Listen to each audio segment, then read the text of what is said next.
On Capitol Hill today, Mr. Gorbachev spoke to a legislative research association known as the Congressional Clearinghouse. His primary focus was the international environment. My name is Rob McCord. I'm the director of the Congressional Institute for the Future. On behalf of the Congressional Institute for the Future and the Congressional Clearinghouse on the Future, I thank you for coming, taking the time to come to this historic event. In the past, the Clearinghouse and the Institute have thrived because of some extraordinary legislators who have helped lead these organizations. Legislators like Al Gore and Tim Wirth and Jim Scheuer, legislators like John Hines and Connie Morella.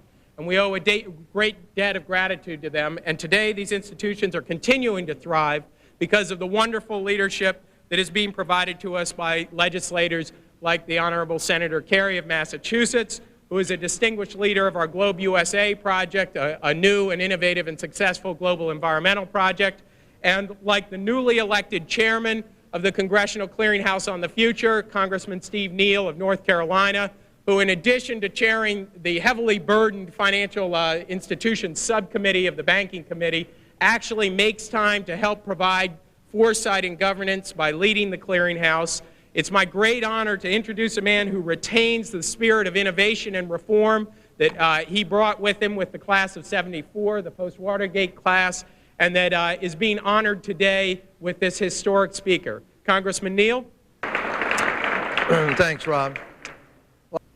It is a great pleasure to host this session today. The Clearinghouse has been holding these events for many years, since 1976. We've been privileged to have many outstanding speakers, outstanding world leaders, and we're especially honored to have Mr. Gorbachev with us today. It's really been a great pleasure for me, I must tell you, to speak with Mr. Gorbachev. I thank you for that great opportunity. It's really been a joy. I know some of you all here today are new to Congress, and I just want to take a minute to make you familiar with this organization. These sessions and there are other opportunities with the Clearinghouse I'd like for you to know about. The Clearinghouse was created to provide opportunities for members of Congress to receive publications, briefings, sessions like these, to help us consider the future implications of the actions that we take today. We operate on a bipartisan basis. The Clearinghouse tries to create larger frames of reference to better understand the many choices confronting us. Though Clearinghouse members don't always agree on political agendas, we are bound together in the collegial effort to form longer-term perspectives for what we do here. As you know, the narrow jurisdictions of our committees and subcommittees don't offer that opportunity. So these sessions are important. They give us a rare opportunity to look at how policy choices will affect us many years into the future. We understand at the Clearinghouse that the future will not be created by political institutions alone. Science, technology, ideology, values, needs, and trends shape our choices. So, to help us consider what might lie ahead, we assemble leaders from a wide variety of disciplines, and we invite the world's most innovative thinkers and doers to help us look at what's next and why. With our publication services, and particularly these informal meetings, the Clearinghouse is helping our legislators learn about and address emerging issues, form coalitions for action based on foresight, and share new ideas with each other about the world. As the new chairman of this organization, I invite all members to get involved with the Clearinghouse. Indeed, one reason I think we're successful is that we encourage all of our members to become involved, make recommendations for speakers for us. Today's distinguished world leader was suggested as a speaker by former Senator Al Gore, and our former chairman, and Clearinghouse member and Globe USA President Senator John Kerry. Now, It's my great pleasure to ask the distinguished senator from Massachusetts, a gentleman who is himself a leading foreign policy expert and a leader in global environmental affairs, to introduce our distinguished speaker. Senator, welcome.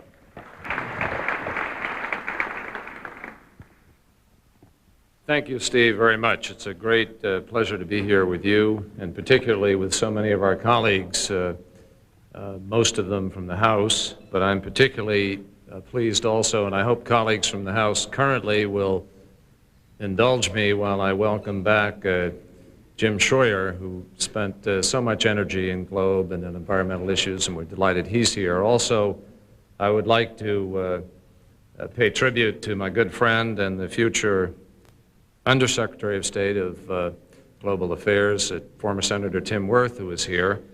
And I think it is particularly appropriate to acknowledge today that we are joined by Teresa Heinz. As many here recall, Senator Jack Heinz was the founding president of Globe USA, and the fact that Globe's very important work continues here today and in other ways, I think, is a great part of his legacy and a great tribute to him. As those of you who are part of Globe know, and for those of you who are new here, Vice President Porter, Vice President of Globe, Porter, we'll promote him some other time, and I and the other members of Globe are working especially hard this year and over the course of the next months with our colleagues, our counterparts in the Japanese Diet, in the European parliaments, and in the Russian parliament, in order to try to force greater consideration of and faster action on the environmental challenge that really puts, I think, in most sensible people's minds, the survival of the planet at stake. As the new president of Globe USA, following in the very large shoes of our Vice President of the United States, I want to emphasize my own view that our role should not be simply to play around at the margins. We don't believe we have time, nor to seek simply incremental gains in policy. But rather, our task is to promote, both in America and around the world, a new way of thinking about the environment, about economic development and growth. Our goal is literally to destroy forever the shibboleth that growth and the environment are incompatible, and to replace it with the reality that you can have development, or that development in the absence of environmental concerns is unsustainable. Now, when you talk about new thinking or new ways of thinking, you are talking about our honored guest here today. It is, I think, very clear to us that President Gorbachev, perhaps more than any other person in our recent memory, found himself at a very special moment in history. It's rare enough that any person reaches a position or a moment where they have the opportunity to so profoundly impact the events of the planet or of the globe, and to change the way that people think strategically across international lines. It is rarer still that someone rises to the occasion of that moment and takes risks that are attendant with it. As we know, leaders come to office with a certain amount of political capital, as we call it. Few expend it. Fewer take the risks that President Gorbachev took to literally deplete all of his political capital in an effort to achieve something around a goal that was larger than himself. And I think it is fair to say that as a result of his efforts, of his expenditure of that capital, there is no one in most of our lifetimes who has done more to revolutionize how we think or are able to think about ourselves and about the global society that we live in. Most of us grew up through the beginning and through most of the major confrontations of the nuclear age. And it was always our dream. It was our political dream and our personal dream and goal to live in a world that was absent the conflict of East and West, of us versus the communists. Mikhail Gorbachev has made an extraordinary contribution to changing that dream or goal into a reality. And I think that he has done what few human beings are granted an opportunity to do, which is literally to change the future, to help to make the future the reality now. So there is, I think everybody here will agree, a very deep connection between the new kind of thinking of glasnost, perestroika, the extraordinary arms agreements that we reached, the end of the Cold War, and the environmental demands that we face on this planet. Indeed, I think that Mr. Gorbachev, even as General Secretary of the Communist Party, spoke out frequently on the need for conservation and on the rational use of natural resources. I think it might be fair to say that one might really have called him the environmental president. Suffice it to say that those of us who believe in the need to mobilize our own energies around those of the world in pursuit of more enlightened economic and environmental policies could not have a better ally in that effort or a more respected ally.